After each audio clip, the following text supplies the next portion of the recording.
නිදා ගන්න ඇඳට ආවහම මට හිතෙන්නේ මේ ලෝකයේ පරාජිත මිනිස්සයා මම කියලා. එන්නෙන්නම හැමදේම එපා වෙනවා. කිසිම දෙයක් ගැන ආසාවක් නැහැ ඉස්සර වගේ.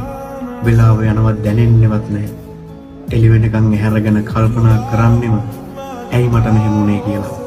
ජීවිතේට ආපු ගියපු හැමෝම මට මගේ ජීවිතේ එපා වෙන තැනටම ගෙනාවා. දැන් මම මිනිස්සුන්ව විශ්වාස කරන්නේ නැහැ. මැරෙන්න බය නිසා ජීවත් වෙනවා. වෙලාවකට හිතනවා මේ හැම දෙයකින්ම ඈත් වෙන්න. සතුටින් ඉඳපු දවසක් මතක නැහැ.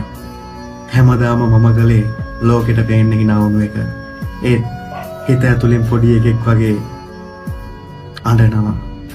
අපි මිනිස්සුන්ට අවංක වෙන තරමටම ඒ මිනිස්සුත් අපිට අවංක වෙනවා නම් හිතේ තියෙන පීඩනේ, හිතේ තියෙන දුක, හිතට දැනෙන තනිකම මේ හැම දෙයක් එක්කම මම හරි අමාරුවෙන් ලෝකෙට පේන්න hina වෙනවා. ඉතින් මම මගෙන්ම අහන්නේ ඇයි මට මෙහෙම වුනේ? දැන් මට හරි මහන්සි.